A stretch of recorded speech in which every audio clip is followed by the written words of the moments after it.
Deuxième document sur le scénic. Condenseur de clim, on s'apprête à déposer le connecteur, c'est fait, au niveau du capteur de pression préhaussat pour la clim.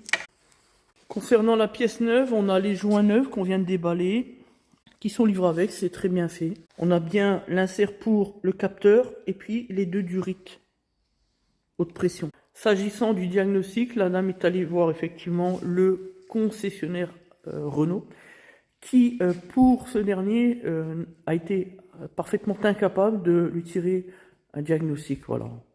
Donc là on est avec une dame qui est un peu perplexe, qui ne sait pas trop comment faire, et puis elle a entendu parler de nous. Elle est venue nous voir, c'était lundi ou mardi dernier après-midi.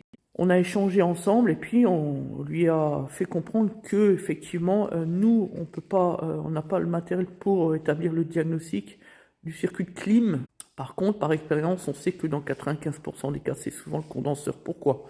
Simplement parce que le condenseur est toujours devant, on l'a expliqué dans le cadre du premier document, devant tous les autres radiateurs, suralimentation et radiateur moteur. Du coup, il est le plus exposé aux petits cailloux, voilà, sur la route, avec le vent, au roulage, à haute vitesse, etc. Et puis, elle a voulu le tenter, voilà.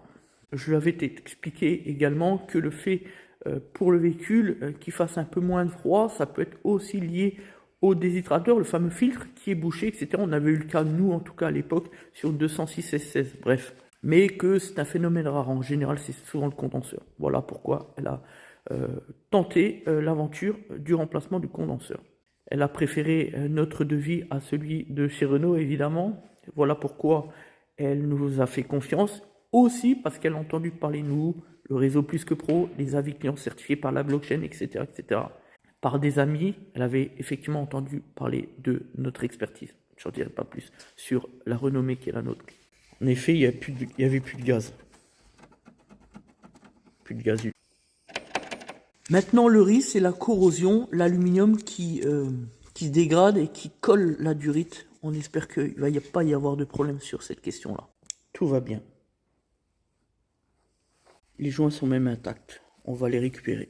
Et on pose toujours des joints neufs, même s'ils sont en bon état. Vous voyez, pour celle-ci, elle était grippée. Bon, on n'a pas eu trop de mal, on a un peu l'oxydation, on le voit bien. On a dû tapoter un peu avec un petit tournevis plat pour le décoller, tout va bien. On voit bien un peu la corrosion. On dépose le capteur du 27. Voilà, le petit joint. Joint durite et joint capteur. On repose le capteur avec son petit joint neuf. Les joints neufs, bien dégraissés, désoxydés. Ici pareil, on libère au niveau des languettes ici, tac. De l'autre côté pareil. On insère